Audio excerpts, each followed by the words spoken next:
Hello and welcome to Squid Pro Quo, a Squid Game podcast where there are only 3 rules. 1, a player is not allowed to stop podcasting. 2, a player who refuses to podcast will be eliminated. And 3, the podcast will be terminated if the majority agrees. I'm Sean. And I'm Mike, and welcome to the finale of Squid Game The Challenge, Season 2, Episode 9, titled Red Light, Green Light. They really gave it away. They did. They did with the episode name. They could have named it anything else. I think they struggled overall to name the episodes this season because sometimes they named it after the games, but then like last episode was named Faith, and I know they talked a little bit about like faith versus religion in the episode, but I was just like that's like when I don't know what to call like a YouTube video and I'm just like, oh, it's whatever. We said this one thing once kind of title. You know, I think they struggled a bit. So red light, green light. I do have some emails, Sean, but I think what we should do is probably just leave them for our wrap-up episode that we do. So this is where, in the part in the episode where I say, email us at squidboyspq@gmail.com. If you want to be part of the wrap-up episode, we'll read all your emails. Tell us what you thought of the season overall. Give us ideas what you thought would make the season better. Maybe stuff that you'd like to see for season 3. Let me know if you think I should apply for season. Just kidding. I already told Pat we're going to apply for season 3. You guys, and you guys can't back out. I need you to apply. No, we're gonna apply. Okay, good. Yep. Or maybe what your strategy would be in red light, green light. Maybe who you're voting for in the second chance poll to have a season 2 character player return for season 3, and why it's Steven, because he's clearly the most liked member of the game. He's worked on assembly lines in Detroit, Sean. Just I like don't know if I believe that. You know what the movie 8 Mile is known for? Assembly lines. Yeah. That's I remember. When I think of 8 Mile, that's what I think of. Let's you want to get into the episode? Yeah, overall, because we had some problems with last season's finale. What did you think of the finale as a whole? I thought it was exciting. I thought the last game was a great choice compared to what they did last season, which we've talked about a lot. It's Rock, Paper, Scissors was a pretty poor game and didn't really feel any anxiety or any like stress about the game. It was just kind of like, okay. Where this game, I watched it with Tara again, and we were definitely on our toes watching it. And when certain I was things on the edge happened, of my seat. When certain things happened, there was yelling and screaming and excitement, and so it was. I thought it fared a lot better. I do think that. And we can get to this when we get to that, but I do think the episode ends kind of flat. It definitely is like a very abrupt ending. And we can talk about A, why that is, and B, what they should have done when we get there. But other than that, I really enjoyed the episode. I really want to talk about Trinity. I really want to get into talking about Trinity here. I very much want to talk about Trinity as well. So I guess we'll just get into it. They do a nice little like recap at the beginning. Not much to talk about with it, but they kind of reintroduce who the final 5 players are to us a little bit through who they've been throughout the games and such. I was like, do we really have to see Mark again? Like, they really showed Mark dropping the ball again. To my delight, honestly, I saw it and he's like epic fail, and it's like, oh man, that was great. So they kind of, it's not even really like a good recap of the games. It's a good recap of these 5 players' journey through the game so far. Yeah. Especially, I feel like we've known Perla the longest here. Is that safe to say? I want to say yes. I'd say Perla and Trinity. Yeah, Trinity. See, I don't remember Trinity during Catch. Perla wasn't really featured during Catch. She was there, but it wasn't a big deal. But she was introduced before that because they focused on the twins so hard, and the twins was like, oh, there's other brother and sister here. And that's where we kind of met Perla. Yeah. And so she's the character we've known the longest. Trinity's up there. Steven didn't really become a guy until right before Chutes and Ladders, basically. Yeah. Vanessa was the girl who saved herself in Mingle by bailing on her team because they needed one more person. And so but then we still didn't really talk to her until later. And then Deja really didn't become a character until we've gotten to this kind of final group here. And for someone that, spoiler, was one of the final two, you think they would have highlighted her a little sooner, maybe? Yeah. Interesting choice. Yeah. There's a lot of interesting choices made. Some of them as we get into the actual episode, as they're like sitting down to eat, there's some interesting choice in how people decide to pronounce things. Did you hear Vanessa say scallops? Yes, I thought, well, she's Canadian. There's no excuse. Well, there was another word pronunciation, but I can't think of what it was. Did you write this down? Well, it wasn't even a word pronunciation. It's just at some point, Steven goes squadoosh. And I was like, squadoosh. Like, what are you, Kung Fu Panda? Like, what are you, Jack Black? What the fuck? Squadoosh. Why I was very quickly reminded of who I was rooting for in this episode. Yeah. So the important thing to know, and this is, I don't know if it's clever foreshadowing, but it's definitely foreshadowing, is Trinity goes around the room and he wants to get to know people a little better as they eat. They do a lot of really hard focus on Trinity, kind of like taking in people's stories and being like enamored with their stories. And then they cut to early on with his talking head where he says, yeah, if I get far in this game, it's going to be really tough for me to win, because I just, I'm going to meet these people and connect with them. And it's going to be really hard for me to eliminate them. And at that point, I knew they were building to something with him. At that point, it was not very subtle, and I was like, oh, he's gonna sacrifice himself in some way. I kind of gotten that vibe. I didn't pick it up until Steven spelled it out. That was going to be what his plan was. The moment he said, I want the black one, I went, oh, he's going to sacrifice himself. Oh, sorry. You're right. That does happen first. Yeah, right. I did realize that then. Yes. But then I forgot. Steven spells it out because he's like, well, I don't know why you did that, because he was confused at first. And then he goes, oh, you're going to sacrifice yourself. And he tells him, like, don't do that. Come on. Yeah. Everybody tells Trinity not to do it. Now, the internet mic is in an uproar. People hate Trinity for this. I think that it is a very nice gesture that he did that, right? Don't get me wrong. Yeah. I think it's very kind. I think it's maybe one of the dumbest things I've ever witnessed. But it's very kind, right? And it's very, very much who he is, and very much rooted in his faith and, what he wanted to do there. I think if you look at like all their different professions, I don't remember what Perla does for a living. Do you remember? Is she a model or something? She's a model. Yeah. I think Trinity's just says retail. Yeah, I think Trinity needed. If I had to guess, I think Trinity needed this more than any of them, just based on what their jobs are. The only one who I say would match is Deja. She's like, I mean, she's a investigator. She was investigator of the year. She's a cop, but I don't know how well. Yeah, I don't know that either. I mean, I'm thinking government job. I'm thinking probably not. At worst, he's like, she's got a kid. At worst, he's like second needs it the most, right? At worst. Well, and I can't hate him for this because he doesn't know, but there is somebody at the table who's a fucking millionaire. Right. So like, and Tara was very pissed. Tara was like, oh, he's so sweet, but I'm so mad because if he knew Steven had millions of dollars, he wouldn't have done this.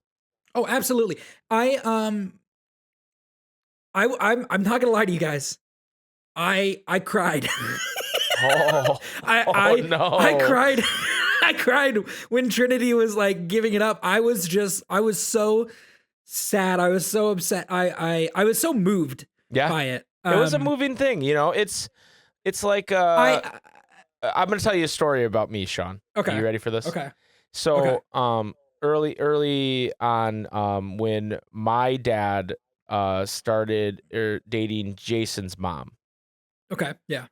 She came from a very religious background, and we all started going to church for the first time in our lives, right? Yeah. Yeah. Not something I had ever done, and Yeah. not something for me now either. I'll be full disclosure, but I used to get dragged to church every Sunday, and my dad knew we hated it, so he would like put like bags of like jelly beans in his pockets and shit and give us candy during the service, you know? Yeah. Okay. It was that kind of thing. Yeah. And there was this one particular day, it was a really big like mega church kind of thing, which again, not my thing, but they had this youth group that was going on this mission trip, and they were trying to raise money for it through the tithe that week, right? Okay. So it was like, hey, this tithe, instead of just going to the church, this tithe, if you tithe today, is going to go directly to this mission trip. And I don't even remember where they were going or what they were doing, but I was like, that's cool. I was probably like 12 years old or 13 years old. And I had my lunch money for the week in my pocket, and I put it in the tithe. Right? And dumb. What was I going to do for lunch all week? Fucking stupid, right? But my dad was moved by it, because he was like, hey, like, and I think they thought I was like starting to believe in like the religion aspect of it. I was like, no, I just think that's really cool that they're going to help people. So I wanted to give them money. Yeah. And so he like gave me more lunch money, right? Like he was like, here you go, son. But but that's kind of what it felt like, except there's no one there to give Trinity more lunch money. Yeah, I hope Perla gave Trinity more lunch money. Yeah, I hope so too. At the end of all of this, I hope so too. Yeah, I definitely want to stick on this subject for a while longer, because when I finished the episode, I went to Reddit. Mistake. Yeah, that's always a mistake. I understand. It's not maybe the smartest decision. It's not maybe the most entertaining decision for television. I've seen a lot of arguments of like, he could have quit earlier and somebody else who was actually going to try could have had his spot, blah, blah, blah, blah. I'm not religious at all. I hear a lot of, when I watch this show, I hear a lot of preaching. There's some that is, there was a big focus this season was people's faith, which I have no problem with. Right. Very rarely do I feel like I see people actually put their money where their mouth is when they're preaching their faith. For sure. Vanessa a couple times in full view of all the cameras got down on their knees and prayed. And that doesn't do a whole lot for me. Right. I respect it, but something like that doesn't move me. What Trinity did here really moved me. I can't bring myself to be cynical and to be negative about it in the way that I have seen people be negative about this. No, 100%, man. Hate him online for this. Yeah. Like taking it way too far, in my opinion. And I'd be very curious to see what everybody else says about this. But I wasn't expecting it. I was very moved by it. And, I've kind of been thinking about it. We both, at least I don't think you do either. We don't really watch a lot of reality TV. No. Right? So we're approaching this a lot from the, perspective of like standard narrative storytelling, right? Mm-hmm. And beyond just being moving, it's fucking good. I think it's good television. Yeah. I think it's, the narrative that has been built, because as he's sitting there, as he's crying, I'm thinking of Mingle, and I'm thinking of him begging to go out and help his friend, and because I see people say like, this feels scripted, no way this would happen. This has been and I was like, this feels super with him the whole time. If anybody else at that table did it, I think I'd be right there with you saying this feels scripted, blah, blah, blah. But Trinity, this feels very authentic to who Trinity is. Yeah. Because I remember we were even questioning it early on, because we were like, man, why is he getting so emotional? Like, this is just a game, but this is who he is, right? And he, I don't know that he made any point or anything. It's when you're talking about this is a game where you're there to win money to better your life, it's dumb, right? Like, from that perspective, it's stupid. I had this thought, Sean, that I'm like, this would have been a genius move, right? He does this, takes the black coin from Steven, tells Perla where the black coin is. She doesn't take it. Tells Deja where the black coin is. She doesn't take it. Goes to Vanessa and lies to her about where the black coin is and gives her the black coin. I was thinking this too. And I was like, that would be, like, he would be the most evil villain in the history of the show, but that would be so smart. Because he's saving the two people he likes, right? He obviously has a connection with Deja and Perla, and he doesn't really talk to Vanessa. But that would be so crazy. It'd be so smart. I definitely was on the edge of my seat, like wondering if he was going to do it. But like, this is going to seem really dramatic. I think that would have killed some of my faith in humanity. Yeah, for sure. and there is something. Knowing that there is somebody like Trinity that exists kind of makes me feel better about the world. Yeah, no. If I'm being totally honest with you, in the world we live in right now, it's very nice and refreshing to see someone just have an act of kindness. It's idiotic in the game, right? It's like this makes no sense to do, but he felt like these people needed it more than him, and no matter what, that Jesus was going to have his back. And, you got to respect that. Like you said, you don't see people in a lot of religions, not just Christianity or whatever. Yeah, absolutely. In a lot of religions, put their money where their mouth is, right? And that's why people like me are so skeptical of them a lot of the time. Yeah. But you get something like this where it's like, hey, this guy believes in the walk that he's walking, you know what I mean? And he talks it, right? And walks it. So it's just like, wow, that's it. It was a pretty incredible moment. And it even, you look at Steven during it, and you can tell he feels guilty. You know what I mean? Like he's like, oh, this guy just came for me, and I'm already a millionaire. Like guys, I fucking hate Steven so much. Yeah. Like, thank God, the sun shined down. And Steven did not win. I'm just going to throw that out there right here, right now. If Steven won, I would have lost my shit. I don't know if we'd have been able to record tonight if Steven won. I would have been so goddamn mad. But, I was really moved by it. I really believed it. It felt very authentic to me. Like, at no point did I feel like he's just doing this for the cameras. And it felt like it was what he needed to do for himself. To me, the best, it doesn't sound like this is going to happen based on what you've seen on Reddit, but to me, the best karmic thing for the world would be to vote him to get a second chance in season 3. Yeah. Like that's dad giving him the lunch money back, right? Like, Oh, I love that. I love that. And so that's, even though I think there would be more entertaining choices to vote back into season 3, that's who I'm voting for to go into season 3 is Trinity. And look, there's as much as I've said how much has moved me and all that. I understand people's frustration because when you say it would be great karmic for him to be voted back in, that would be him giving, dad giving him the lunch money. And then I think, does he get down to the final 5 and do it again? Yeah. They're just like, oh, Trinity, not again. So as moved as I am, I don't know that I'm going to be voting for Trinity to re-enter. I think Trinity should maybe stay away from reality TV shows. I don't think at least this competitions. Is his, yeah. Competitions. Yeah. I don't think this is his bag. But yeah. I loved this. I was very moved by this. I thought it was, he ruined it, but I thought it was a pretty interesting game to make them play, right? Yeah. Like he ruined it. But he did. Like he literally ruined that game. Like they didn't have to play it. Like he literally ruined it. But I think if you had 5 people who really cared about winning at that point, it would have been a pretty interesting game. And I think it's an interesting game. I think Steven is way like predisposed to it. I kind of feel like it's a little unfair to have Steven play this game. Well, that's why they put him first. No, they picked the seats though. Well, right, but they could have. We don't know. They could have moved the napkins around. They could have given the napkins. They could have. How do you feel after all this? How do you feel about the touch of bringing the piggy bank down for them to see the money? I mean, they do that in the actual show, right? I don't remember. I think in the actual show they have them sleep the last night with the piggy bank on the floor.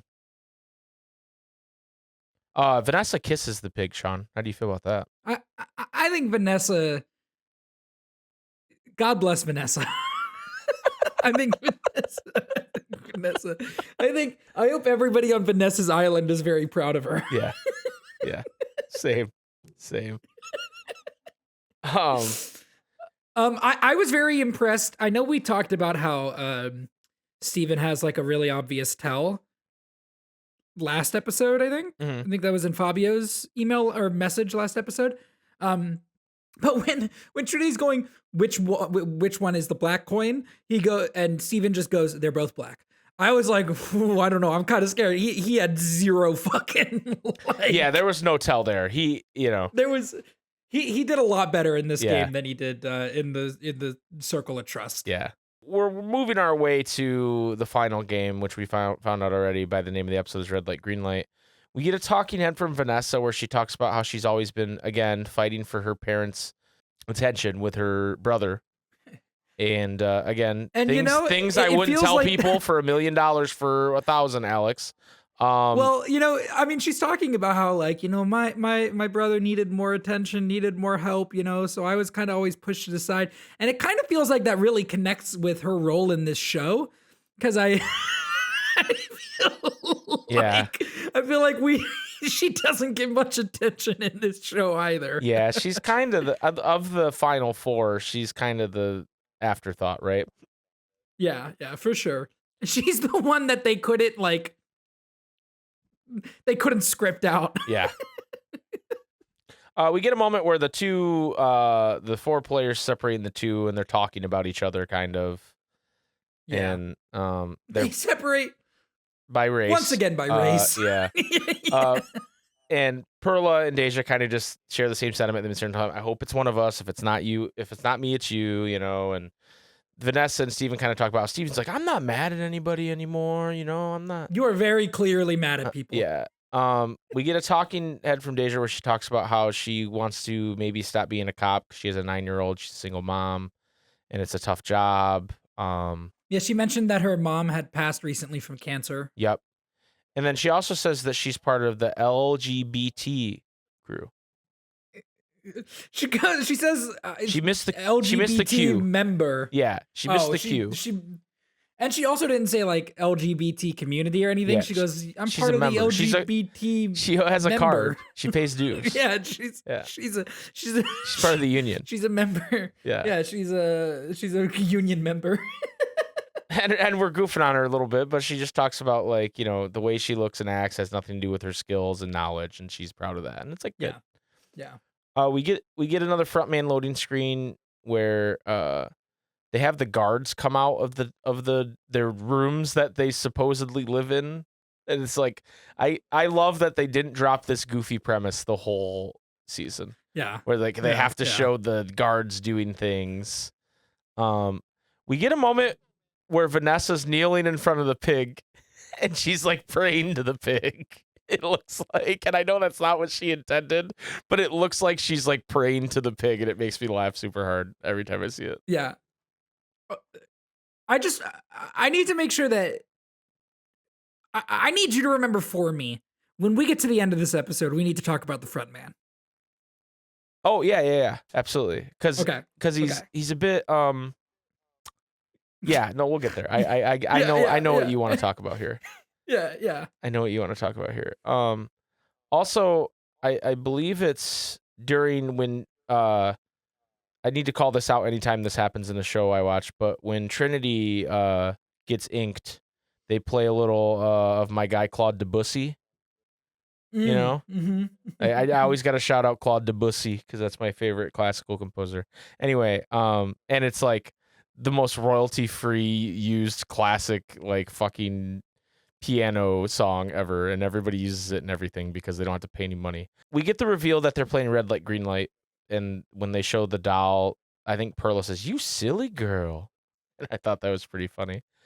What do you think? What do you think of this version of Red Light, Green Light, Sean?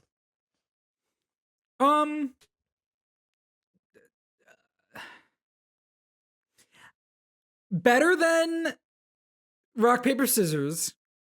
I think they gotta work through their final games a little bit more so. I don't know if this is a great I, I don't know, I was man. entertained by it. I don't know. I was entertained by it at least. Well, okay, there's two things with this. One, the people that at Netflix that market Squid Game still think the most important thing about Squid Game is the fucking doll, for one.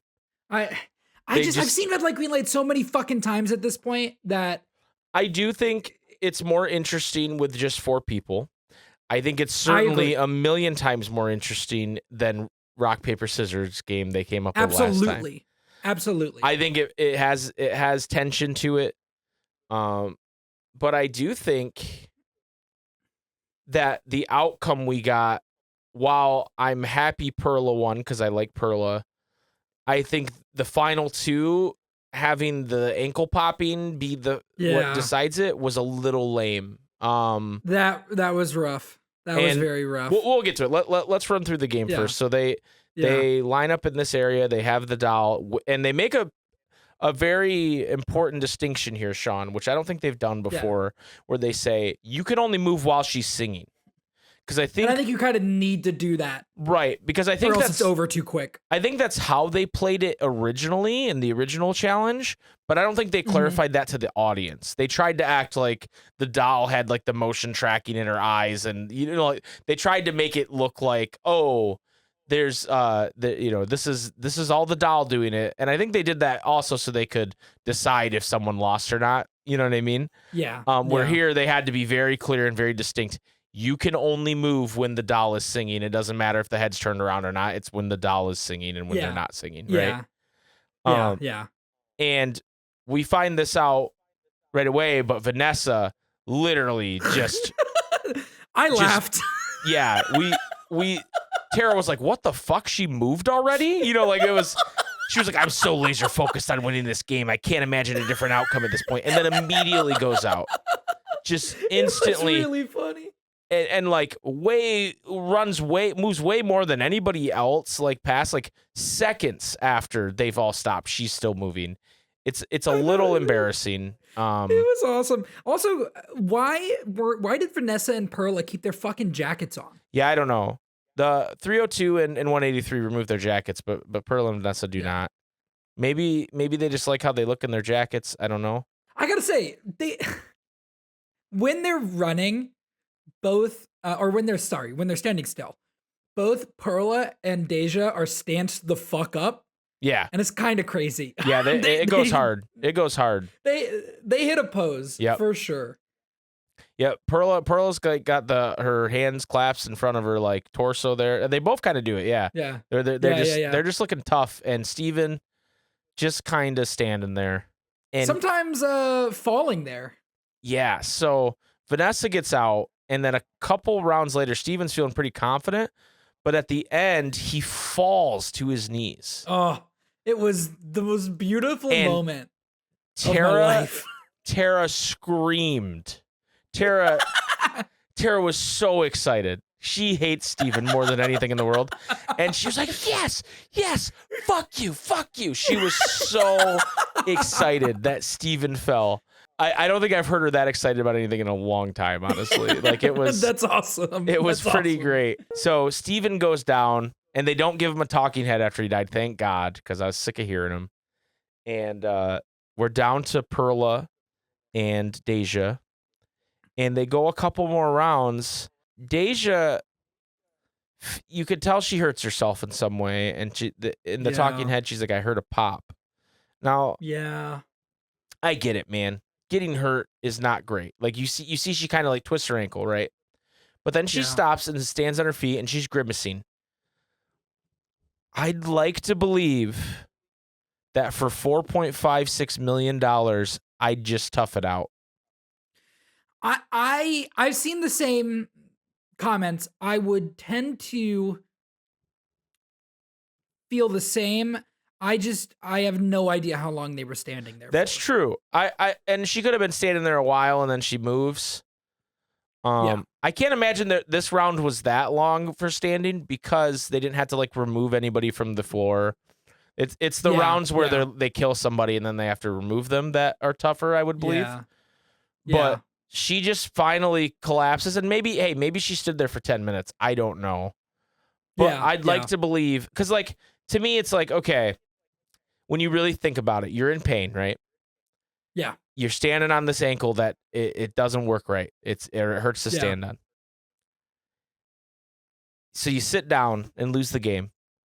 And then you still have to like fucking lay there after they blow your blood pack and have your ankle hurt. Like, yes, you're not putting pressure on it, but like it's not like sitting down relieves your ankle of its pain. So if it's me, I'd like to think that I could push through that pain and keep going. And maybe I don't win because I just can't move at the same speed that I could before, right? But I feel like, and you know, I'm not there. I don't know what her pain tolerance is. And she kind of breaks down a bit because she's just like, I will never know if I could have won or not. Yeah. And that's tough. But I would like to think that for that amount of money, I'd keep going. Yeah. But maybe I'm wrong. Maybe, and maybe she like broke her ankle. We don't know the extent of the injury, right? Yeah. Yeah. I was going to say, it's like, just a tough ending. I've hurt my foot to the point where like it has given out underneath me. You know what I'm saying? Yeah, but that's not what happened here, right? Because she stands for a while. Yeah. So I have no idea. But yeah, it's a tough beat for her. What do you think happens if Perla doesn't cross? That was the first thing I said to Tara was like, what if like all three, like, because Vanessa got eliminated, and I was like, what if all three of them move? What do they do? Yeah. Right? Yeah. And so I think they would have made sure at this point Perla crossed no matter what. But I'm still curious about what happens if like everybody the first round, everybody just moves after the, you know what I mean? Like they just, they just like, all right, redo that round, bring the father and daughter back in, you know. They've got them off. Fucking Kurt and Zoe come out of the fucking woodwork. Yeah. I'd like to think Greg. I'd like to think Greg would come in and like miss Greg. Help carry Perla over the finish line. Yeah, dude. He'd like, you know. God, Greg would have been so good at Red Light Green Light. I miss Greg so much. I miss him. Sometimes I think I can still hear him. Greg would have slapped Trinity and taken the black coin out of his hand. Oh my God, he would have done it. He would have done it. So we get the front man come out after Perla wins here. And who? The front man? Are you sure? I'm not. Hold on, I gotta turn my sound back on so I can hear his fucking doofy voice again. So when frontman shows up, I went, oh my God, they're doing it. Right. It's gonna be like fucking Mai or somebody. I was like, oh my God, that does not look like the fucking frontman. I don't know. I don't know who that is in that outfit, but that is not the fucking front man. Yeah, so I'm looking at him right now. His voice is weird, for one, which that could have just been ADR. I don't know why they changed the voice. Because I'm pretty sure in Mingle, it was a much more accurate voice to what we're used to.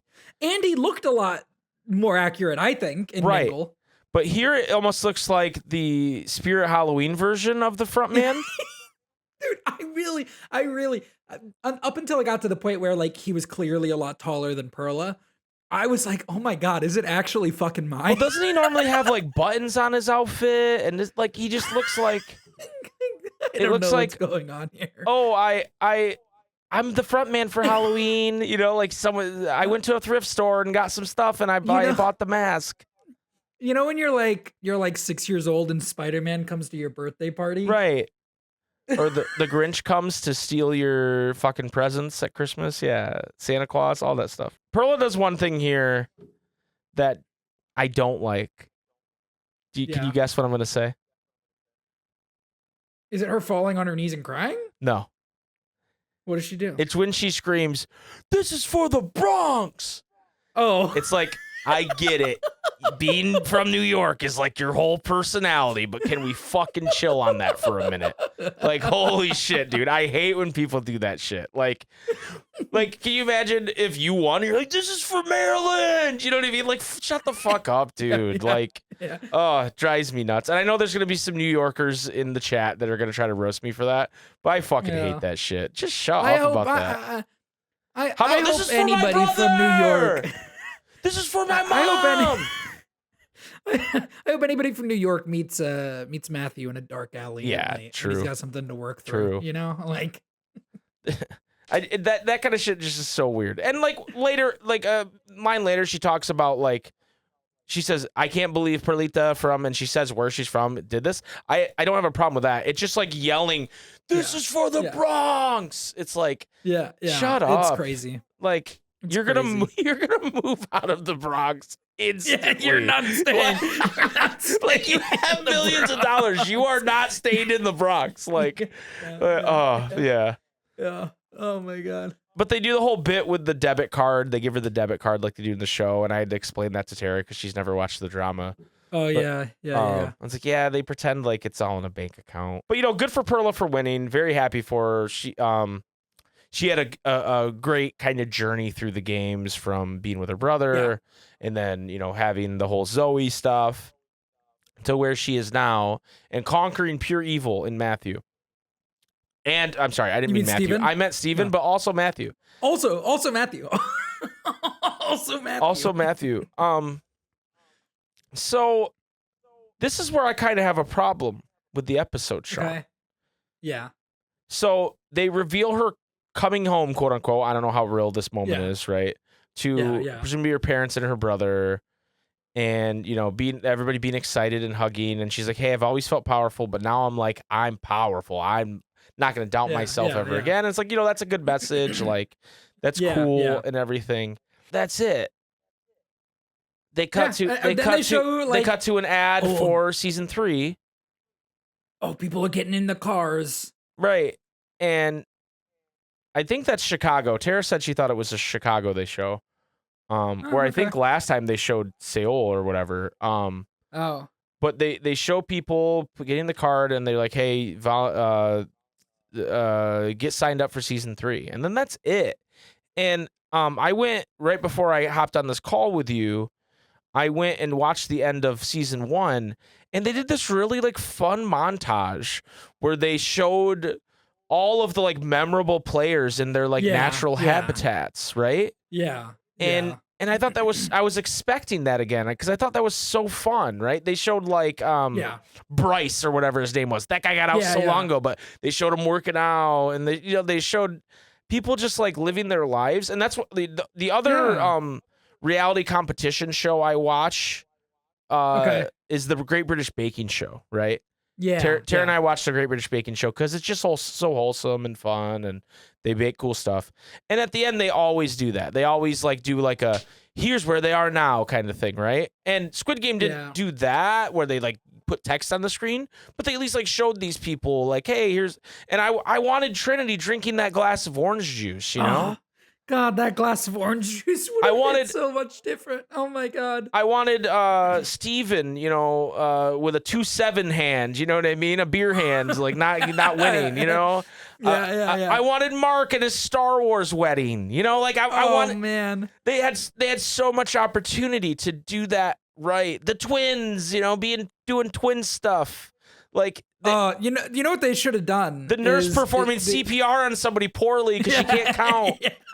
Yeah. We should have seen Perla go to like, a nice fancy dinner, like a nice fancy breakfast, like in some beautiful place, spending her money, and she looks across the bar like the end of The Dark Knight Rises, and she just sees Trinity sitting there with his glass of orange juice. Yeah. Matthew wrongly arresting somebody when they wouldn't play rock paper scissors with him, like this Matthew getting arrested for making up evidence. Matthew having to put his gun and his badge on the desk because he's suspended. He's like I'm gonna take it into my own hands. Greg sitting at a table in a high class restaurant with like 6 women on his arm. You know what I mean? Like, this is what we could have had, and they didn't do it. And I'm very Eric disappointed. just lying to somebody. Oh, not Eric.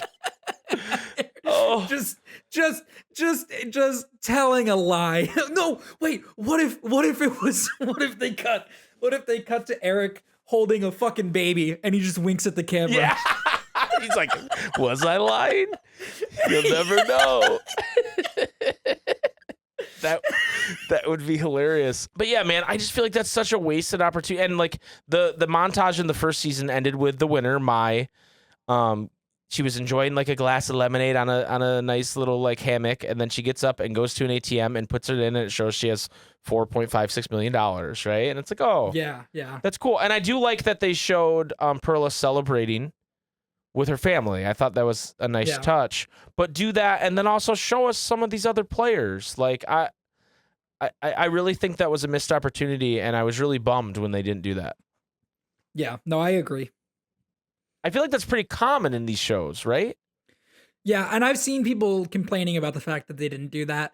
I mean, look, there's been theory crafting about what happened at Mingle. Maybe people did not want to come back for the for the final, like, film them where they are now. Maybe people being like, you redid that fucking round with the with the dad and daughter, and we're pissed. So, but if that's the case, Sean, then like, how are they going to get somebody to come back when you vote them in? I don't know. They take the second highest voted person at that point. Well, I wonder if like what they're going to do, because they said they're going to take a top 5, then people will vote on that.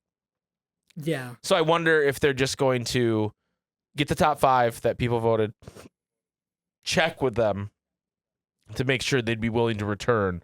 And then if they don't, they go to the number 6 or the number 7, right? Yeah.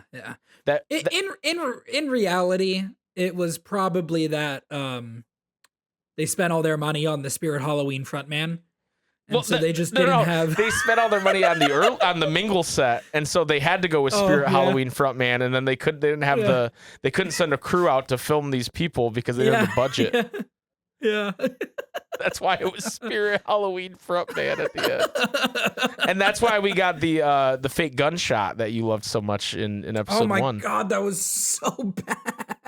I forgot about that. Oh my God. That they're like, oh yeah, we'll leave the CGI to last, and they're like, we're out of budget. Well, just go on story blocks and get a green screen gunshot. Put it on there. Somebody find Greg and send him out in the frontman suit. Wait, can't we just get Matthew to fire a gun? He does it all the time. Yeah. I'm sure Matthew discharges his weapon far more often than necessary. Yeah, way more than you're supposed to. Yeah. We already talked about, we thought he was a dirty cop, like he's like taking bribes and stuff, and yeah.